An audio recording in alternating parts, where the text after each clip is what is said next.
Hello students, this is Dr. Amit Juneja, lecturer economics, Shahid Balwinder Singh Government Senior Secondary Smart School, Sabuana, District Fazilka.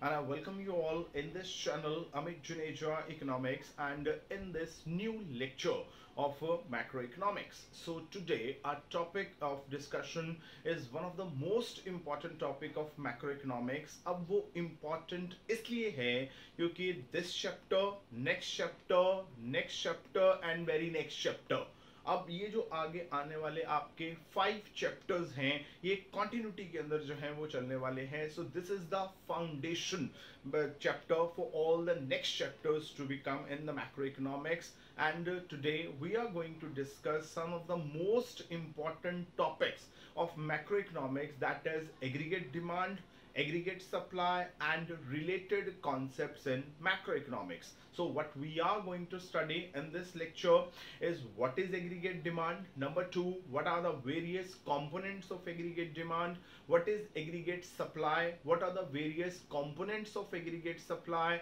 and what are the related concepts with aggregate demand and aggregate supply. So all these things we are going to cover in this chapter, that is aggregate demand, aggregate supply and related concepts in macroeconomics. So before we start this chapter in detail, first of all we would like to discuss these concepts one by one.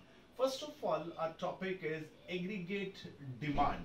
So first of all, we'll discuss what is aggregate demand. Okay, then we'll discuss about the components of aggregate demand or how we can measure the aggregate demand. We will discuss various approaches of the measurement of aggregate demand, that is the classical approach or the Keynesian approach. So there are basically two approaches for the measurement of aggregate demand and aggregate supply, and both these approaches are totally different in nature. One are the classical economists and other are the Keynesian economists. So first of all, we discuss about only the meaning of aggregate demand and the components of aggregate demand, and then we discuss how the classical are going to measure the aggregate demand and how the Keynes measure the level of aggregate demand in an economy.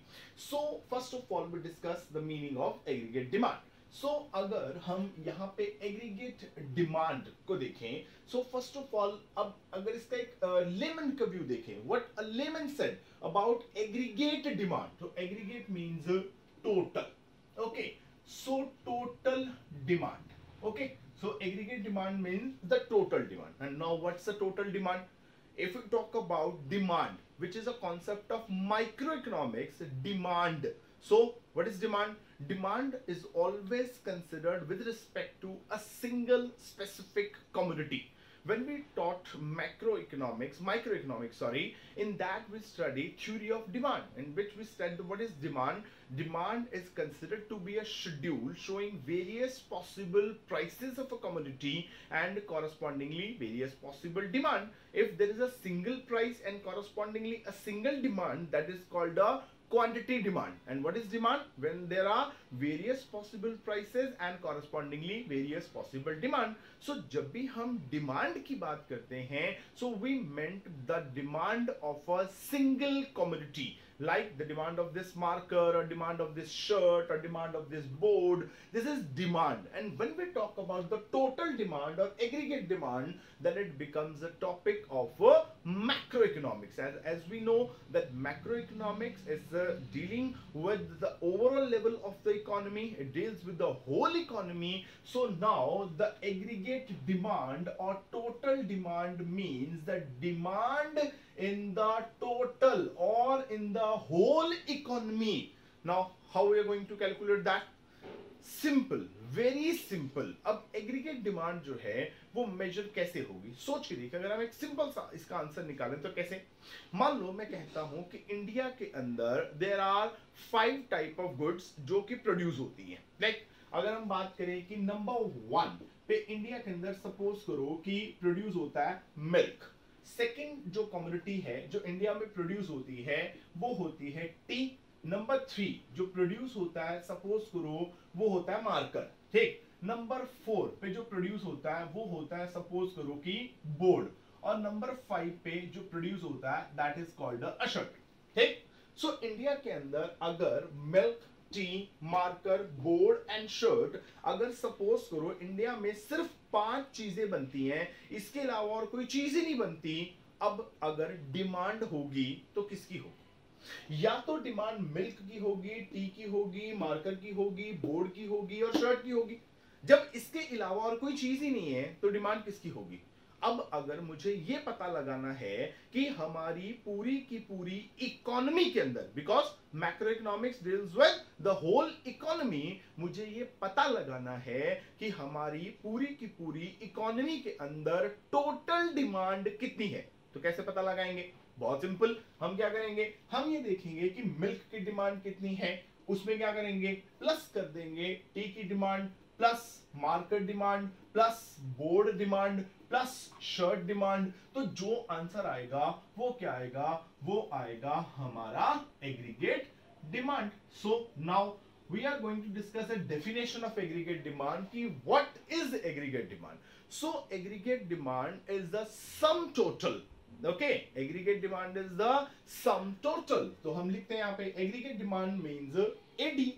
AD is the sum total of demand of all the goods and services. ठीक है, demanded in an accounting year in an economy. Okay, so this is aggregate demand. क्या बना? Repeat करते हैं इस चीज को। सो कहते हैं एग्रीगेट डिमांड क्या है, उसके लिए आपको क्या करना पड़ेगा? सबसे पहले आपको टोटल करना पड़ेगा। ओके, किस चीज का? डिमांड का।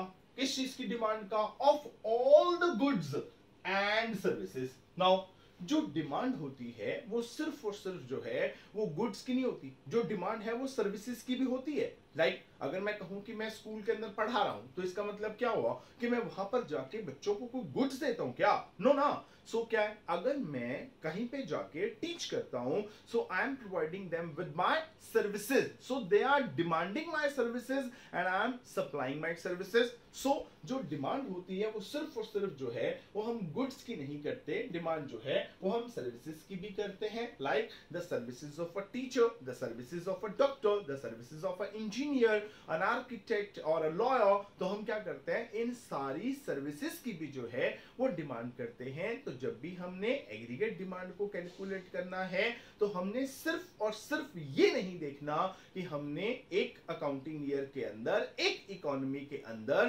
कितनी गुड्स की डिमांड की, बल्कि हमने साथ के साथ कितनी सर्विसेज की डिमांड की, हमने उसको भी जो है वो कंसीडर करना है। तो हम क्या करेंगे, एग्रीगेट डिमांड को कैलकुलेट करने के लिए हम जितनी भी कमोडिटीज की और जितनी भी गुड्स की, जितनी भी सर्विसेज की डिमांड हुई है उस डिमांड का क्या करेंगे, टोटल करेंगे। कब टोटल करेंगे? इन एन अकाउंटिंग ईयर। क्यों? क्योंकि इकोनॉमिक्स के अंदर हम जितने भी एनालिसिस करते हैं, all the analysis are done in an accounting year. So what is an accounting year? Which starts from the 1st of April and ends the 31st of March. तो अकाउंटिंग ईयर और normal year, ये मैंने difference समझाया था आपको जब हमने national income accounting किया था। उसके अंदर भी मैंने इस बात को क्लियर किया था कि national income is also estimated in an accounting year. In the same way aggregate demand is also calculated in an accounting year. Accounting year का मतलब क्या हुआ? एक ऐसा ईयर हुआ जो कहां से शुरू होता है, 1st ऑफ अप्रैल, और खत्म कब होता है, 31st ऑफ मार्च के अंदर।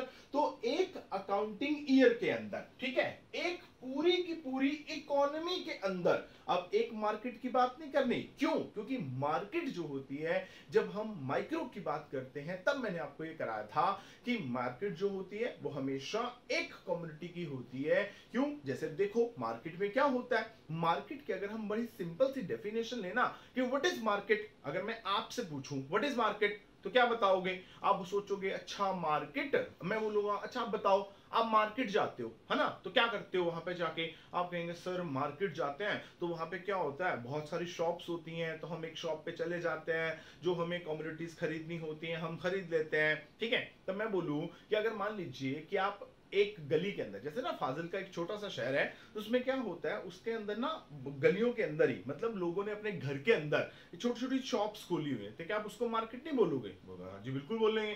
ठीक है, अब अगर मैं बोलूं कि अब क्या होता है कि मार्केट, एक होता है वर्ड मार्केट, एक होता है मार्केट साइज, या जिसको बोलते हैं size of market. So size of market doesn't mean कि मार्केट के अंदर कितनी शॉप्स है। तो अगर मैं बोलूं कि एक जगह है जहां पे 5 शॉप्स हैं और एक जगह है जहां पे 50 शॉप्स हैं, तो आप ये नहीं कह सकते कि 50 शॉप्स जो हैं वहां पर साइज ऑफ मार्केट बड़ा है। No, size of market doesn't mean other extent of a geographical area भी। अगर कोई एरिया, मार्केट एरिया बहुत लार्ज ज्योग्राफिकल एरिया में फैला हुआ है, then the size of market is more, और अगर वहां पे कम शॉप्स हैं तो size of market is less. No, market size depends upon the number of commodities in the market, कि मार्केट में कितनी गुड्स अवेलेबल हैं। अब पुराने जमाने की बात करें, let's take example of 50 year back. अगर हम अभी 2020 से हम चले जाएं 1970 में या 1950 में, जितनी आज हमें वैरायटी ऑफ गुड्स मिल रहा है उतना हमें पास्ट में तो नहीं मिलता था ना, है ना। तो उस टाइम पे क्या होता था, उस टाइम पे मार्केट में बहुत कम टाइप ऑफ गुड्स अवेलेबल होती थी, तो मैं बोलूंगा size of market was small and now size of market is large. So market जो है वो हमेशा एक कम्युनिटी की होती है। जैसे अगर मैं बात करूं market of this marker, okay, तो मैंने क्या किया, मैं बोलूं कि जो ये स्पेक्स मैंने पहनी हुई ना, ये वाली, इस स्पेक्स का फ्रेम जो है वो क्या हो गया, वो पहले से कॉस्टली हो गया। ठीक, स्पेक्स का फ्रेम कॉस्टली हुआ तो मैंने मार्कर कम खरीदे। मार्केट के अंदर आज जो पोटैटोज हैं वो हो गए कॉस्टली, तो मैंने बाइक में पेट्रोल कम डलवाया। सोचो क्या कोई लॉजिक बना? अगर मान लीजिए कि मार्केट के अंदर पोटैटो महंगे हो जाते हैं, तो क्या मैं बाइक में पेट्रोल कम डलवाऊंगा? बाइक के पेट्रोल का और पोटैटो के प्राइस का आपस में क्या लेना देना है? क्यों लेना देना नहीं है? क्योंकि पोटैटो की मार्केट अलग है और पेट्रोल की मार्केट अलग है, मार्कर की मार्केट अलग है, स्पेक्स के फ्रेम की मार्केट अलग है। जितनी कम्युनिटीज उतनी मार्केट। ठीक, so size of market means the number of communities in the market. जितनी कम्युनिटी ज्यादा होंगी, अब उतनी कम्युनिटी अपने साथ उतनी मार्केट ज्यादा लेके आएंगी, क्या होगा, साइज ऑफ मार्केट बड़ा होगा। तो मार्केट एक कम्युनिटी की होती है, पर हमने जो एग्रीगेट डिमांड लेनी है वो एक कम्युनिटी की नहीं लेनी। इंडिया के अंदर जितनी भी गुड्स बनती हैं, जितनी भी सर्विसेज बनती हैं, उन सारी गुड्स, उन सारी सर्विसेज की डिमांड को हमने ऐड करना है इसके अंदर, एक इकोनॉमी के अंदर। So economy, here the concept of economy means Indian economy. So we are considering the aggregate demand as the sum total of demand of all the goods and services demanded in an economy in an accounting year. So this is a concept of aggregate demand. अब आपने क्या किया? अब आपको इतना समझ में आया कि एक्चुअली एग्रीगेट डिमांड जो है वो क्या चीज है। अब लमसम व्यू आपकी समझ में आ गया, मोटा मोटा व्यू आपकी समझ में आ गया कि अगर हमने एग्रीगेट डिमांड को कैलकुलेट करना है, so how we can calculate it. हम क्या करेंगे, ये देखेंगे सबसे पहले कि how many type of goods and services are produced in India. Okay, let it be कि इंडिया के अंदर अप्रोक्सीमेटली जो है वो 2000 टाइप की गुड्स बनती हैं, okay, and there are 100 type of services. तो 2000 type of goods plus 100 type of services, तो टोटल हो गया 2100 type of goods and services. तो आपने अब एग्रीगेट डिमांड पता लगाने, तो आप क्या करेंगे, आप ये देखेंगे कि फर्स्ट कम्युनिटी की डिमांड कितनी हुई, फिर सेकंड की demand, third, fourth, fifth and so on करते करते 2000 कम्युनिटी पे पहुंच जाएंगे। अब उन 2000 कम्युनिटी की जो डिमांड है उसको करेंगे प्लस। ठीक, फिर क्या करेंगे, मैंने कहा 100 टाइप ऑफ सर्विसेज है, like services of a teacher है, लॉयर है, आर्किटेक्ट है, इंजीनियर है एंड सो ऑन। ठीक, तो 100 टाइप ऑफ सर्विसेज है। आपने क्या किया, service number 1 2 3 4 and so on 100 तक पहुंचे, सारी की सारी सर्विसेज की डिमांड को ऐड किया तो टोटल डिमांड निकल गई सर्विसेज की। इधर आपने 2000 टाइप ऑफ गुड्स की डिमांड कैलकुलेट कर ली, इधर आपने 100 टाइप ऑफ सर्विसेज की डिमांड ऐड कर ली, तो अब दोनों को इकट्ठा कर दिया, तो अब क्या बन गया, अब बन गया 2100 type of goods and services की demand which you call aggregate demand, है ना। तो मैंने कहा which you call aggregate demand, मैं नहीं, आप बोलोगे उसका एग्रीगेट डिमांड, मैं नहीं बोलूंगा। कैसे नहीं बोलूंगा, अब सोचो आपने किया क्या, आपने एग्रीगेट डिमांड को कैलकुलेट करने के लिए जो मेथड अडॉप्ट किया वो मेथड क्या था? आपने यहां पे लिखी कम्युनिटी, ठीक है, community number 1, community number 2, community number 3, community number 4 and so on, ऐसे आपने किया. Late it be the first community is cloth, ठीक. Let it be the second community is milk. Let it be the third community is ghee. Let it be the last community is wheat. Okay. So these are the 4 communities and so on. तो अब अगर हम मान लें कि India के अंदर ये 4 कम्युनिटी बनती हैं, तो आपने इन 4 कम्युनिटी की क्या करना है, इन सभी की जो डिमांड है उसको ऐड करना है. Demand of first, second, third, fourth. तो जो आंसर आएगा आप बोलेंगे कि वो जो हमारा आंसर है वो क्या है, वो एग्रीगेट डिमांड है. ठीक.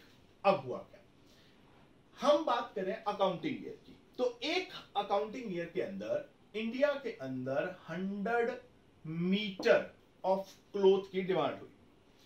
अगर हम मिल्क की बात कर लें तो 200 लीटर मिल्क की डिमांड हुई, 100 केजी ऑफ घी की डिमांड हुई और 10 क्विंटल ऑफ व्हीट की डिमांड हुई. अब आपने इनको ऐड करना है, तभी तभी एग्रीगेट डिमांड निकलेगी. भी आप क्लोथ, मिल्क, घी, व्हीट, इन सभी की इंडिविजुअल डिमांड को ऐड करोगे तो आंसर आपका एग्रीगेट डिमांड आएगा. अब क्वेश्चन उठा कि आंसर आएगा कैसे. भी अब आप सोचो कि आप 100 मीटर में 200 लीटर कैसे प्लस करोगे. 100 लीटर में 200 मीटर कैसे प्लस हो जाएंगे? Not possible. क्यों? क्योंकि यहां पर जो मेजरिंग यूनिट है वो है मीटर, यहां पे क्या है, लीटर, यहां पे क्या है, केजी, यहां पे क्या है, क्विंटल.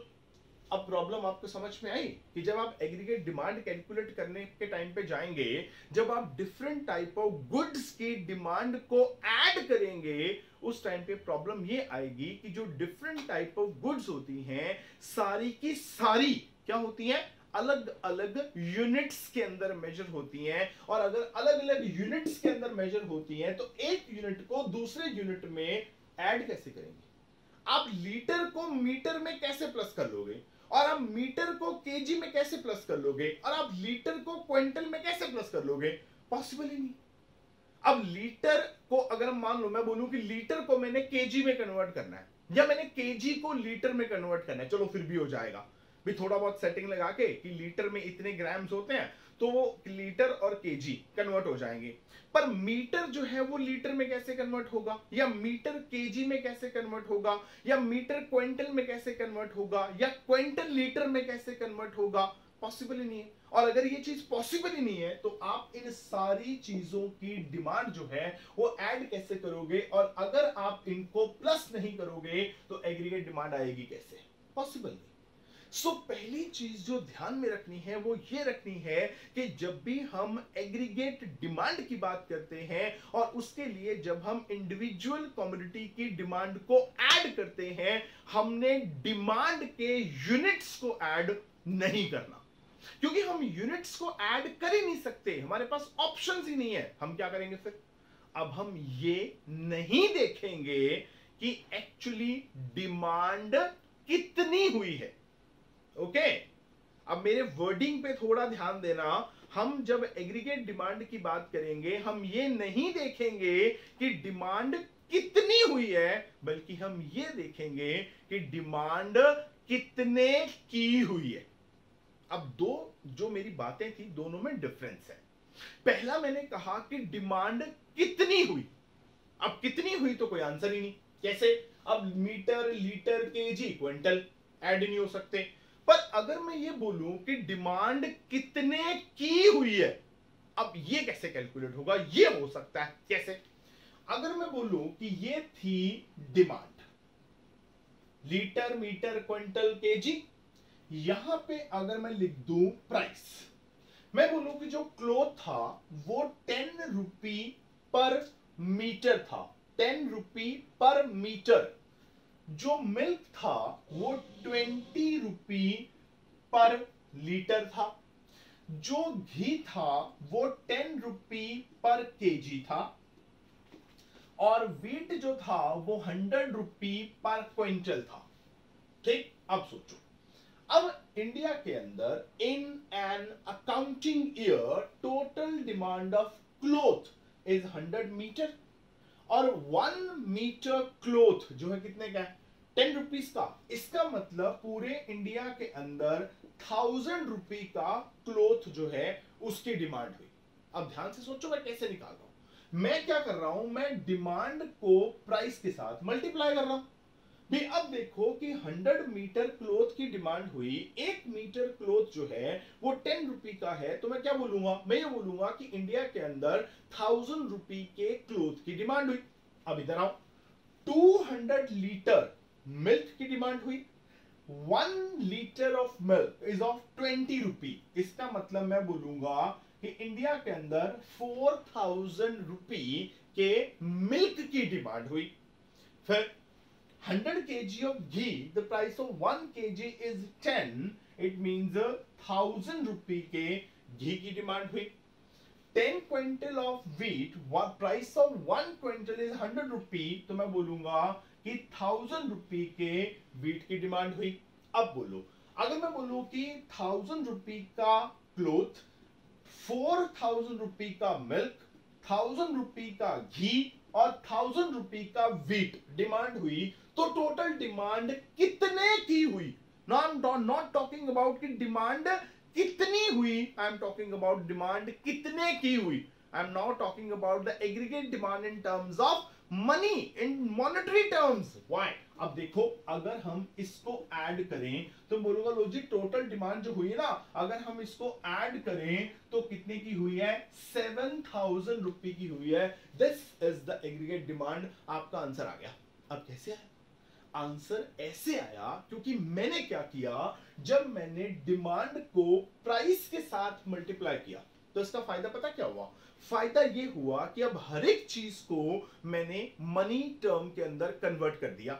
मैंने मनी को एक कॉमन मीडियम ले लिया जिसके अंदर मैं सारी चीजों को कन्वर्ट कर दूंगा, सो दैट ये जो litre, metre, quintal, ton, KGs हैं, इनसे मेरी जान छूट जाए। यानी मेरे एनालिसिस के अंदर लीटर, मीटर, केजी, क्विंटल ये नहीं आने चाहिए। मैंने सभी को क्या किया, मैंने सभी को जो है एक कॉमन टर्म ढूंढा, दैट इज मनी। मैंने सभी को मनी में कन्वर्ट किया।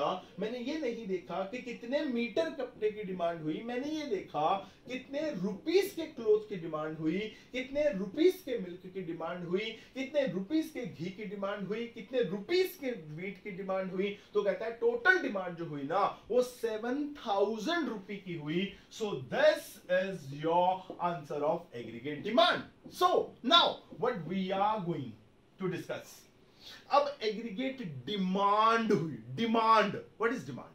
अगर मैं आपको ये बोलूं कि जो भी डिमांड होती है और जो भी एक्सपेंडिचर होता है, दीज आर सिनोनिम। तो am I right or wrong? Demand and expenditure are synonyms. I am right or wrong? I am right. Why? Simple. अपने आप पे लगा के देखिए। आप ये बोलो कि आप मार्केट में गए, मार्केट में गए तो आपने एक शर्ट परचेज की और उस शर्ट के बदले में आपने 1000 रुपीज पे किए। ठीक है, मैं बोलूंगा कि आपने कितनी डिमांड की, आप बोलेंगे एक शर्ट की। मैं बोलूंगा कितने की डिमांड की, आपने कहा 1000 रुपए की। मैंने कहा आपने एक्सपेंडिचर कितना किया, 1000 रुपए का। जितनी आप डिमांड करेंगे उतना ही आप क्या करेंगे, एक्सपेंडिचर करेंगे। So aggregate demand and aggregate expenditure are synonym. तो जब भी हम एग्रीगेट डिमांड को कैलकुलेट करेंगे, we are not going to, I am repeating my words, we are not going to discuss aggregate demand in terms of units of measurement. Rather, we are going to measure aggregate demand in terms of the expenditure done on various type of goods and services, because it is not possible to add the various type of units of measurement, but it is possible to add the monetary terms, तो हम क्या करेंगे, अब हमारे पास एक term आई, वो ये आई कि हम चाहे तो एग्रीगेट डिमांड वर्ड यूज करें, चाहे हम एग्रीगेट एक्सपेंडिचर वर्ड यूज करें, वन द सेम थिंग।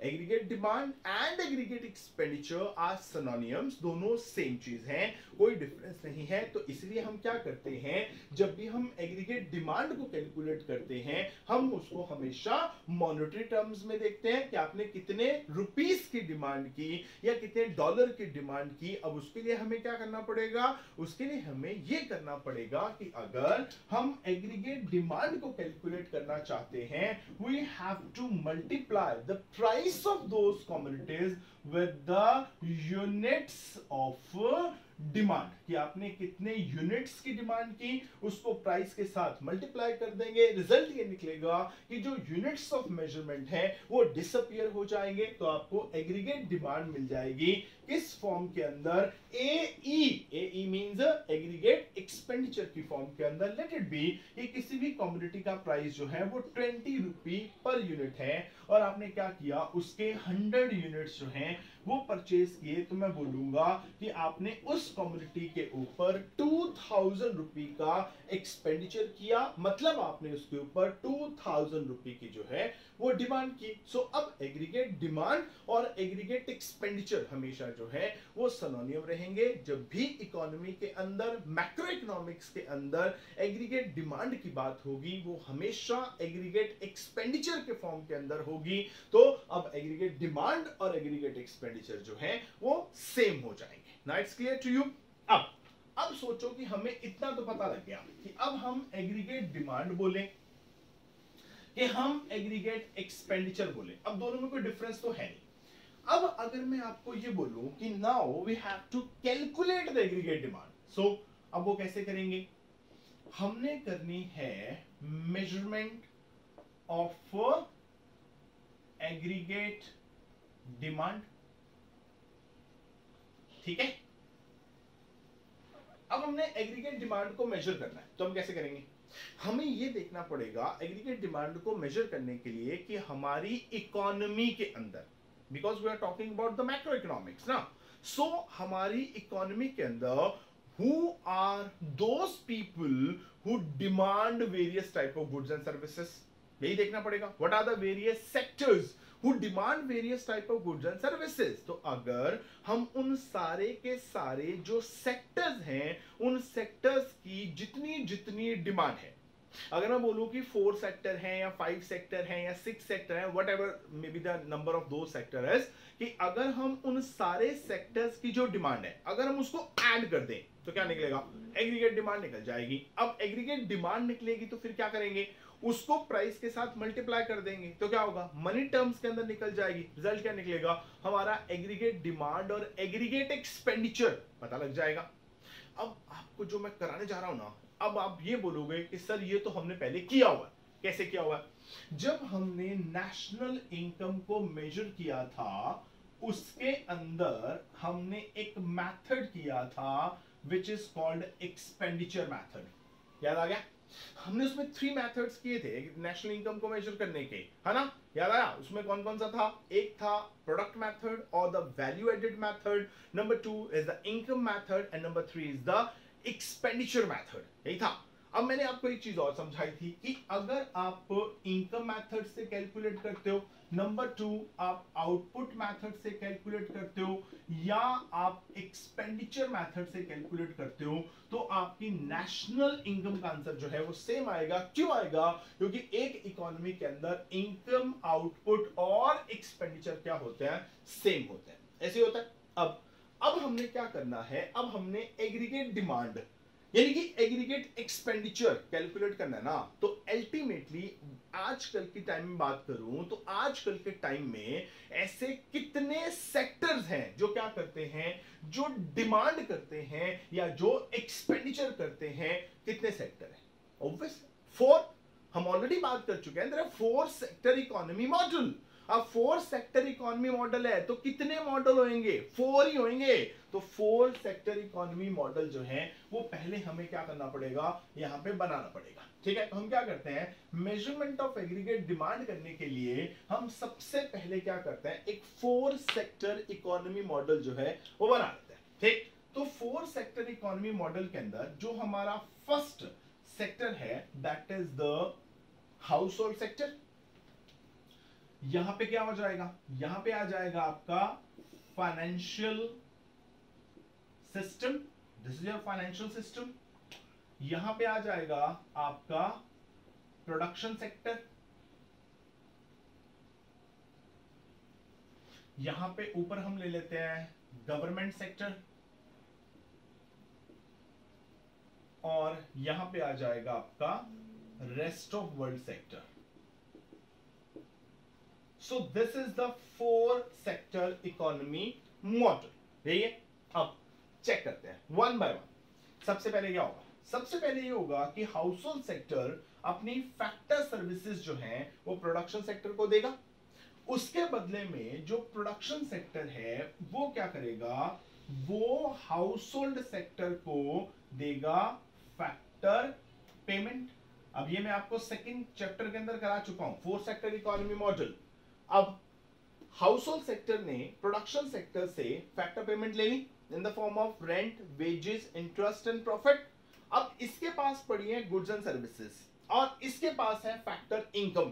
तो अब ये क्या करेगा, ये अपनी जो फैक्टर इनकम है ये दे देगा प्रोडक्शन सेक्टर को, और उससे गुड्स एंड सर्विसेज को लेके क्या करेगा, कंज्यूम करेगा। तो अब ये करेगा कंजम्पशन एक्सपेंडिचर। हो गया, इनका खत्म आपस के अंदर। अब इनका खत्म तो क्या करते हैं, हाउस होल्ड सेक्टर जो सेविंग करेगा वो कहां पे रख देगा, फाइनेंशियल सिस्टम के अंदर, और जब जरूरत पड़ेगी तो क्या कर लेगा, बोरोविंग्स कर लेगा। ठीक है, वैसे ही जो प्रोडक्शन सेक्टर है जब वो सेविंग करेगा तो वो अपनी सेविंग्स जो है वो फाइनेंशियल सिस्टम में रख देगा, और जब उसको जरूरत पड़ेगी तो क्या कर लेगा, बोरोविंग कर लेगा। तो हाउस होल्ड और फाइनेंशियल का, प्रोडक्शन और फाइनेंशियल का खत्म। अब आ जाते हैं गवर्नमेंट सेक्टर पे। अब गवर्नमेंट सेक्टर कैसे जो है वो लेन देन करेगा। अब गवर्नमेंट सेक्टर ने जो सेविंग्स करनी है, ठीक है, तो मैं सेविंग जो है वो सारी की सारी फाइनेंशियल सिस्टम के साथ जो है वो रेड कलर में ही शो करता हूं। तो जब गवर्नमेंट सेक्टर ने सेविंग की तो उसने अपनी सेविंग्स जो है वो कहां रख दी, फाइनेंशियल सिस्टम में, और जब गवर्नमेंट को जरूरत पड़ी तो गवर्नमेंट ने क्या कर लिया, बोरोविंग्स कर ली। तो गवर्नमेंट का भी फाइनेंशियल के साथ लेन देन खत्म। अब आ जाते हैं गवर्नमेंट और हाउस होल्ड पे। तो हाउस होल्ड सेक्टर ने क्या किया, गवर्नमेंट सेक्टर को दिए टैक्सेस, और उसके बदले में गवर्नमेंट सेक्टर ने हाउस होल्ड सेक्टर को किए ट्रांसफर पेमेंट। हो गया। अब बात करते हैं government and the production sector. अब गवर्नमेंट और प्रोडक्शन सेक्टर में क्या हुआ कि सबसे पहले जो प्रोडक्शन सेक्टर था उसने क्या किया, उसने गवर्नमेंट सेक्टर को दिए टैक्स, गवर्नमेंट ने उसके बदले में उसको दी सब्सिडी। इसके साथ साथ गवर्नमेंट ने क्या किया, जो प्रोडक्शन सेक्टर था उसको किया कंजम्पशन एक्सपेंडिचर। ठीक, अब गवर्नमेंट का और प्रोडक्शन सेक्टर का लेन देन डन। अब आ जाते हैं रेस्ट ऑफ वर्ल्ड सेक्टर पे। रेस्ट ऑफ वर्ल्ड ने हाउस होल्ड सेक्टर को जो है वो प्रोवाइड कराए, ठीक है, वो प्रोवाइड करवाई net current transfers from rest of world, net current transfer from rest of world. अब उसके बाद रेस्ट ऑफ वर्ल्ड और हाउस होल्ड सेक्टर में एक लेन देन और होगा जो आपको याद होगा, जिसको हमने कहा था net factor income from abroad. ठीक, दूसरा, अब अगर हम बात करें रेस्ट ऑफ वर्ल्ड सेक्टर और प्रोडक्शन सेक्टर की, तो क्या होगा? रेस्ट ऑफ वर्ल्ड से हमें मिलेंगी, क्या मिलेंगी? हमें मिलेंगी एक्सपोर्ट इनकम, और प्रोडक्शन सेक्टर जो है वो रेस्ट ऑफ वर्ल्ड को प्रोवाइड कराएगा क्या? Import payment. So this is a 4 sector economy model. अब हमने एग्रीगेट डिमांड मेजर करनी है। So there are basically 4 sectors in an economy जो क्या करते हैं? जो डिमांड करते हैं। अब वो डिमांड कौन कौन सा सेक्टर करता है? हाउस होल्ड सेक्टर डिमांड करता है, प्रोडक्शन सेक्टर डिमांड करता है, गवर्नमेंट सेक्टर डिमांड करता है, और rest of world sector demand करता है। अब मैं क्या करूं? अगर मैं इन 4 सेक्टर्स की डिमांड को ऐड कर दूं तो क्या बनेगा? वो बनेगी मेरी एग्रीगेट डिमांड। अब वो जो एग्रीगेट डिमांड है वो कैसे कैलकुलेट होगी? हम इन 4 सेक्टर्स की डिमांड को कैसे ऐड करेंगे? As in the same way जब हमने बात की थी एक्सपेंडिचर मेथड की, जब हमने उसमें एडिशंस किए थे, बिल्कुल सेम केस हम क्या करेंगे? यहां पे एडिशंस करेंगे और इससे हम एग्रीगेट डिमांड जो है उसको कैलकुलेट करेंगे। सो मैंने पहले कहा था कि हर एक चैप्टर जो है वो अगले के साथ जुड़ा हुआ है, तो ये नहीं है कि आप अगले चैप्टर पे आ रहे हैं तो पिछला चैप्टर आप भूल जाएंगे। अब ये पूरा चैप्टर इसी बेसिस पे चलने वाला है। If you are aware of this 4 sector economy model, only then you can understand this chapter and the next 4 chapters as well। अगर आपको ये 4 सेक्टर इकोनॉमी मॉडल ही नहीं आता, पहले आप इसके लेक्चर्स देखिए, उसके बाद ये वाला जो है चैप्टर शुरू कीजिएगा। सो in the next lecture we are going to measure the level of aggregate demand in an economy and how we can measure it, हम उसको हम डिस्कस करेंगे in our next lecture। So till then it's goodbye from my side। Thank you very much। Please do watch all the videos and subscribe the channel, like and share if you like। Thank you very much।